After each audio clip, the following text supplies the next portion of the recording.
കടലിൽ കാണാതെയായ മത്സ്യത്തൊഴിലാളികളെ കണ്ടെത്താൻ സർക്കാർ ഇടപെടണമെന്നാവശ്യപ്പെട്ട് മത്സ്യത്തൊഴിലാളി യൂണിയൻ CITU കൊച്ചി ഏരിയ കമ്മിറ്റിയുടെ ആഭിമുഖ്യത്തിൽ പ്രതിഷേധ സായാഹ്നം സംഘടിപ്പിച്ചു. കടലിൽ കാണാതായ മത്സ്യത്തൊഴിലാളികളെ കണ്ടെത്താൻ സർക്കാർ ഇടപെടണമെന്നാവശ്യപ്പെട്ട് മത്സ്യത്തൊഴിലാളി union CITU Kochi area committee സംഘടിപ്പിച്ച പ്രതിഷേധ സായാഹ്നം യൂണിയൻ ജില്ലാ പ്രസിഡന്റ് KJ ആന്റണി ഉദ്ഘാടനം ചെയ്തു.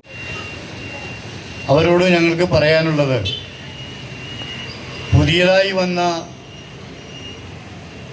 സതീശൻ ഗവൺമെന്റിനെ രാജിവെപ്പിക്കാനോ അദ്ദേഹത്തിൻ്റെ കൂടെ പല വകുപ്പുകളിലായി പ്രതിജ്ഞയെടുത്ത മന്ത്രിമാരെ രാജിവെപ്പിക്കാനോ അല്ല. ആമുഖമായി തന്നെ പറയുക, അവരെല്ലാം രാജിവെച്ച് ഇറങ്ങി വരണമെന്ന് ഒരാവശ്യവും ഞങ്ങൾ ഉന്നയിക്കുന്നില്ല. എന്നാൽ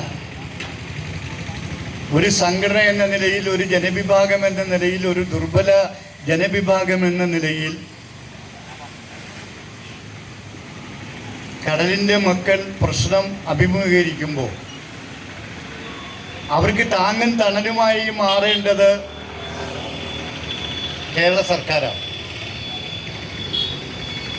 ആ സർക്കാരിൻ്റെ വക്താക്കൾ അവരെ ശ്രദ്ധിച്ചില്ലെങ്കിൽ,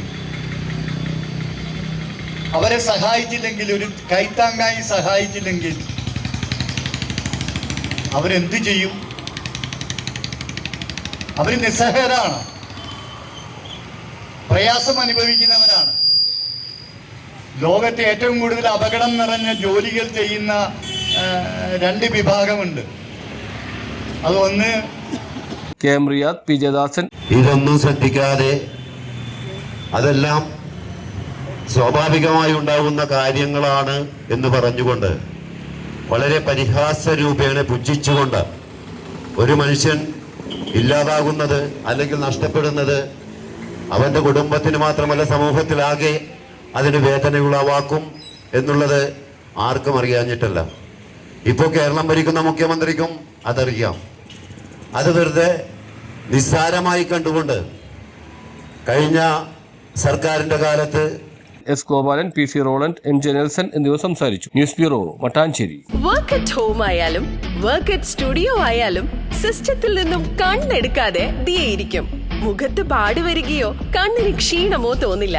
ജെസൽ ഒപ്റ്റിക്കൽസിന്റെ അൺലിമിറ്റഡ് ഫ്രെയിമുകളിൽ നിന്നും മുഖത്തിന് അനുയോജ്യമായ കണ്ണടയാണ് ദിയ തിരഞ്ഞെടുത്തിരിക്കുന്നത്. തിരഞ്ഞെടുക്കാൻ യഥേഷ്ടം മോഡലുകൾ, എല്ലാ പ്രമുഖ ബ്രാൻഡഡ് ലെൻസുകളുടെയും ഫ്രെയിമുകളുടെയും അതിശയിപ്പിക്കുന്ന കളക്ഷൻസ്, ഏറ്റവും കുറഞ്ഞ വില, മികച്ച വിൽപ്പനാനന്തര സേവനം. Jesal opticals, opposite TB hospital, Karivelippady, Kochi.